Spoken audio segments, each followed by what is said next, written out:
This is a question about fairness in immigration.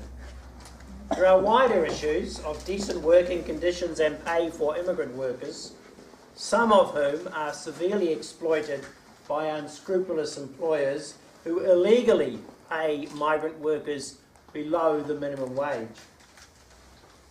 Recently, our parish had a parishioner and his family deported back to Sri Lanka after living and working here in New Zealand for a number of years. This was despite the worker's employer and our parish supporting his case to remain here in New Zealand. The worker had been brought to New Zealand to work in our boat building industry. He had worked hard and his family joined him here. They had been in New Zealand for a number of years and they were well settled here. It was a considerable hardship for the family to be forced to return to Sri Lanka. It was very disruptive to the children's education, one of whom could not speak the language in Sri Lanka. Sri Lanka itself is still recovering from a brutal civil war, and there still are serious concerns over the human rights situation in Sri Lanka today. Despite all our appeals against their deportation and appeals to various ministers of parliament, we were unable to reverse this deportation. This seemed very unfair to us, especially as wealthy foreign businessmen seem to get a preferential treatment in immigration.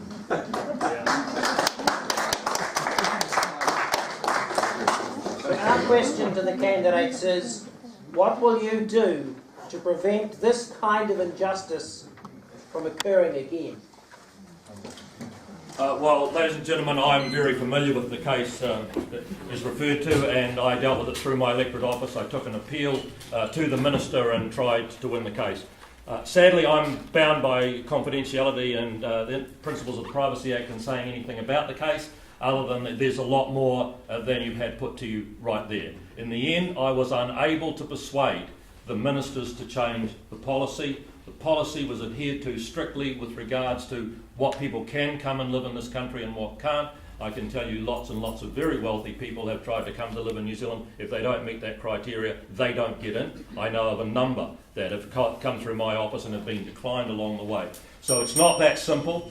I believe that we should have a very clear immigration policy that is for the benefit of New Zealand for people coming here, and I welcome them all. But frankly, if you don't meet the criteria, if we then want to just get rid of criteria, you could have hundreds of millions of people would want to live in New Zealand from all over the world. We couldn't withstand that, and so I think the regime is working fine the way it is.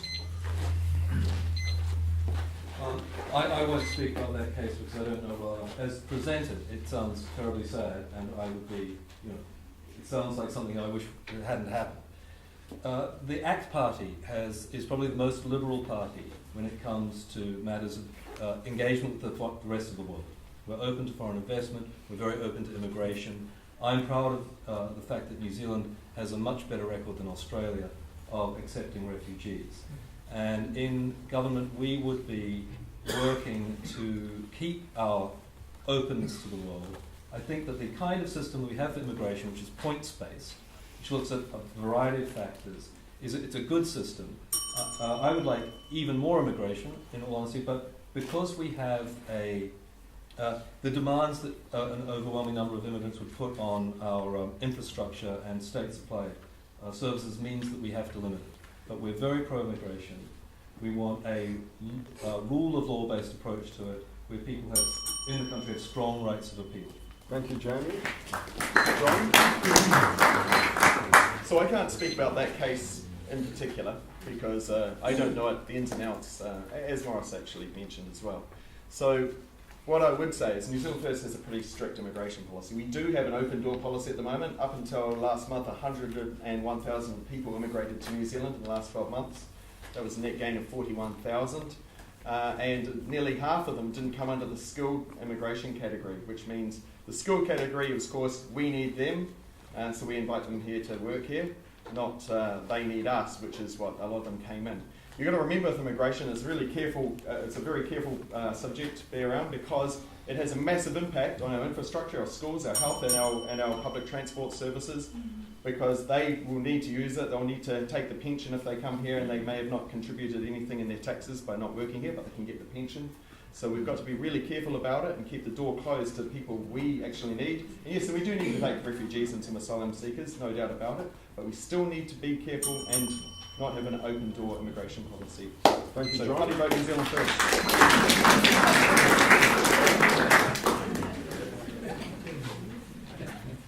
Roger. Yes, well, again, it comes back to the statement of the good bishops that we started off with tonight. We either have to strive for a society that's based on fairness and justice and equity, or the type of society that is upheld by the present government, where it's dog eat dog. Let the businesses do what they like, they can rip you off, they can exploit, and this sort of sad situation becomes common because it's based on exploitation. Do the other guy in and make as many bucks as possible. We've got to turn that around, people. We've got to turn that around and look to the statement of the bishops and see if we can come together to build a better society that's based on social justice. Thank you. Thank you, Roger.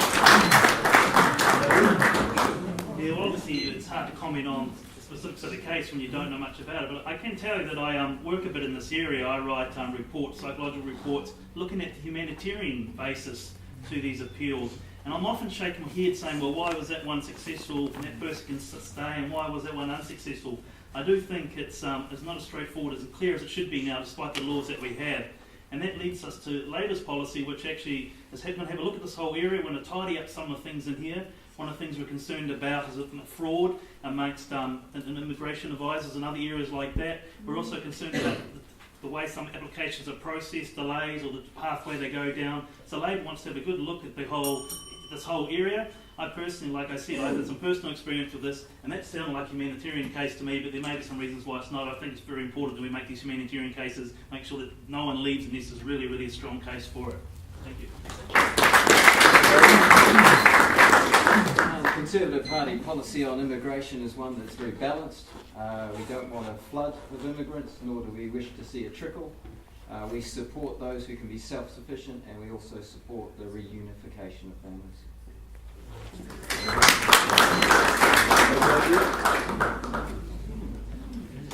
I'm going to take the unusual step of agreeing with the Honourable Maurice Williamson. These things are really, really tricky.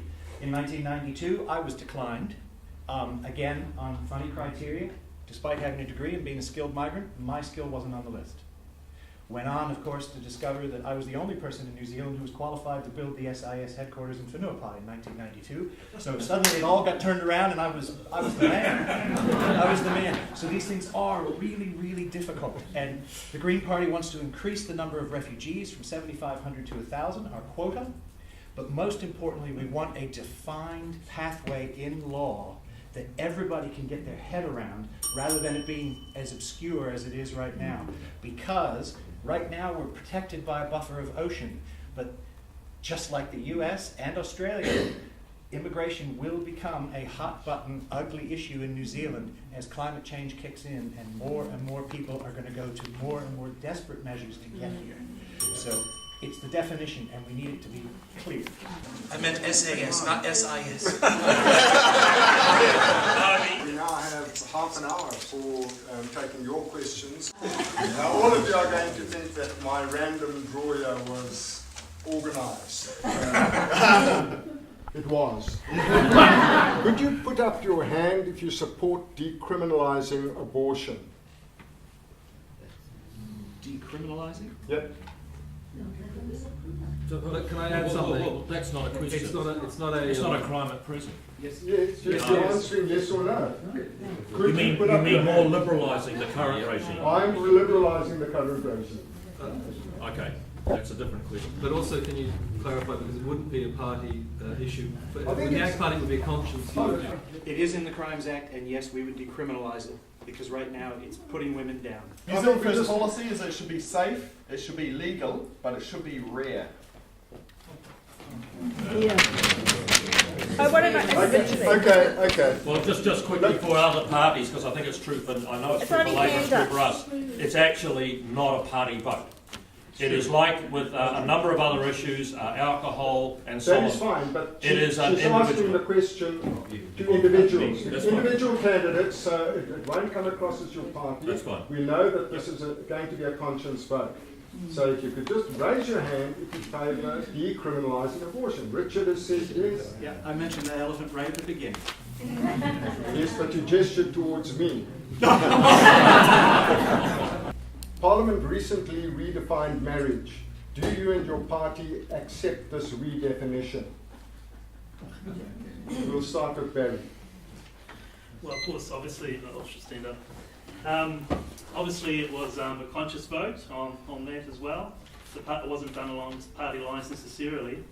If you ask me how would I vote, I suppose that's what you're asking me, how I would have voted if I was in the Parliament, I would have supported that. So I would have voted. Thank you. Conservative Party is very clear. You'll know that my brother Colin was the only one who's prepared to actually come out and speak. Come out and speak.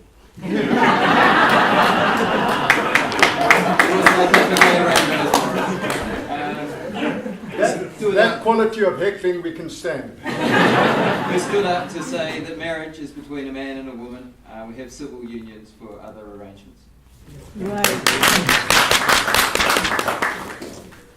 Unequivocally, I would vote, and I know that the entire current Green Caucus would have voted in support of the current law. On Totoko Morris Williams' speech on that, it could only have been topped by a visit to the Ellen DeGeneres show. Well, ladies and gentlemen, it symbolises the fact that I'm quite a libertarian, and I believe that your rights end where they encroach on my freedoms, so I'm very strongly about that. I really don't have a problem with it. If two people love each other and want to express that by way of marriage, I can't see how that will do any harm to any one of you. It's been in place now for some time. I'd really like to know if you feel damaged by what's been happening, because I don't, and you know that because I gave a speech on it. It's against God. Jamie? Yes, I would also have voted in favour of that change in the law. Thank you very much, Jamie. John? I would have voted in favour of changing the law. Well, I didn't think I'd come here tonight to agree with Mr. Williamson, but I do. But he didn't agree with me, he called me Mr. Morrison, and now he's calling me Mr. At present, Section 78 of the New Zealand Education Act 1964 permits secular state school boards of trustees to allow religious instruction in their schools. This action causes pupils to be segregated by religion, violating their rights to privacy, freedom of thought and conscience. If elected, would you, A, restore their human rights by repealing Section 78 so all children are treated equally without discrimination, or B, leave the act unchanged and continue to abuse their human rights? Is there a C? Who put the question? I think we should hear what they have to say. I think it's a very fair question. Colin, could we start with you? Sorry, Andrew. I did inquire. I sound a bit like my brother, I look a bit like my brother, but I'm not. Sorry, can you restate that? I just want to clarify. Would you repeal Section 78, or would you leave the Act as it is? I'd leave it as it is. Leave it as it is. Thank you very much, Andrew. I can only speak for myself because we don't have a policy to repeal that particular section, but yes, I would repeal it. But I would allow education in schools as long as it was ecumenical, cross-interfaith dialogue, and that it was available to all students. In other words, you don't cherry pick who gets to hear what and who gets to learn what. Teach about all the faiths around the world, or don't teach it at all. Well, I can't go with option B because you were denying someone's human rights or something, so I'll go with option A. Well, actually, I'm going to use this as a pitch for partnership or charter schools. Charter schools are private schools that are funded by the state, so to speak. So they're independent schools, and parents have a choice about whether they send their kids there or not. And I don't think anybody would object to the idea of a private school that had a religious angle to it.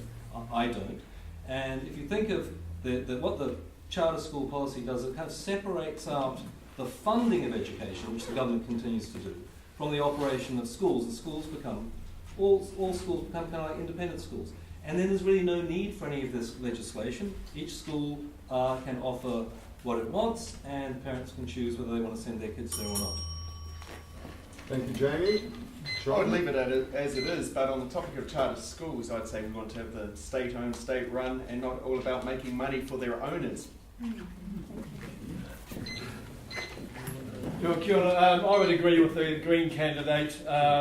Education is vitally important to the furtherance of and betterment of our society. That's why we want to make it free, but also education's got to be broad.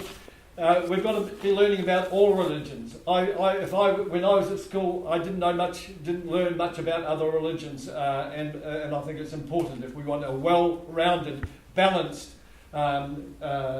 children coming through our education system. It's vitally important.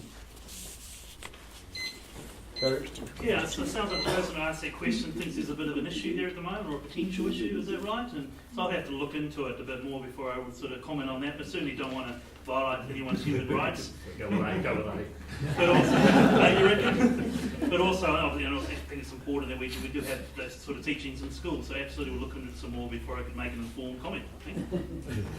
Thank you very much. Here's a specific question for Morris, and it is, as a former Minister of Lands, why have you allowed so much land to be sold to foreigners compared to Labour? Oh, well, first of all, that's not true. Labour, when they were in office last time, approved the sale of over 600,000 hectares of land to foreigners, and during my 6 years in office, it was less than 100,000, so that's a sixth of it. But many people kept saying to me when the Crayford Farms issue was on is, why are you selling the farms to foreigners? And I said, I'm not. They're not my farms. I don't own them. Guess who did own them? The Australian banks. They were already foreign owned, and we were allowing another foreigner to come in. So I'm worried so much that this is about xenophobia, because very few people objected to James Cameron buying land in the Wairarapa, but he's Canadian. And no one objected to Shania Twain buying 55,000 hectares in the South Island, because she doesn't look foreign. She looks quite gorgeous, actually. But somehow, if a Chinese person wants to buy a smaller bit, we don't want foreigners coming in. I'm sorry, National approved a lot less, so actually we're babes in the woods compared to what was done under the last government.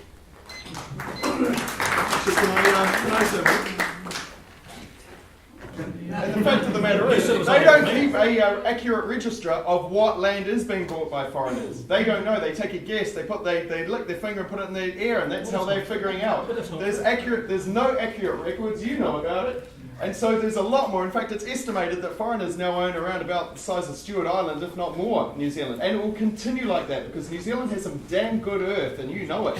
And other countries want it. We need land to be saved here for New Zealanders, for our next generation of farmers, so they're not outbid by foreigners who live overseas in New York, Zurich, or Shanghai. We need it for you and us. We're New Zealanders. We need to put New Zealand first. It's not about putting other countries first. The wealth needs to stay in New Zealand because that's how all of us will become wealthier and our economy will be better. Mr. Chairman, I just want to get... I'm sorry, but I want to make sure that it's really clear because that's not correct. We do know what land is being bought by foreigners because they have to make an application. What we don't know is how much land is owned by, because often they then sell it.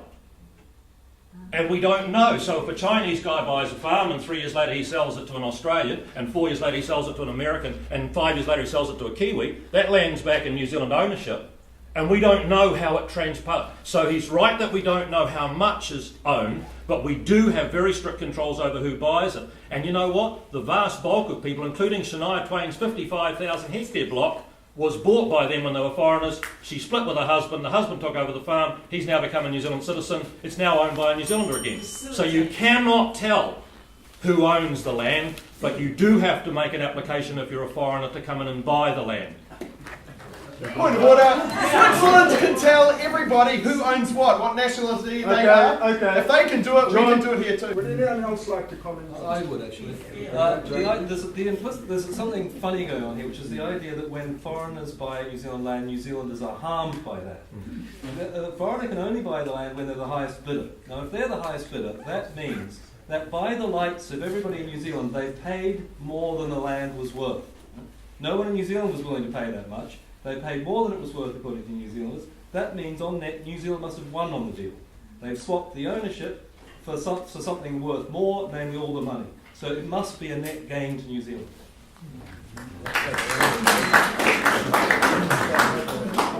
I'll very quickly take the polar opposite approach to Jamie White. I agree with Morris that there's an awful lot of xenophobia in this particular issue. But the Green Party also believes that, like Winston famously says, they're not making any more land. And we do need to control who buys it. We would seriously tighten up the Overseas Investment Office. And for residential property, only New Zealand citizens or permanent residents who are living here, working here, contributing to the economy may be allowed to buy residential property. Why? And why? Because New Zealand's for New Zealanders.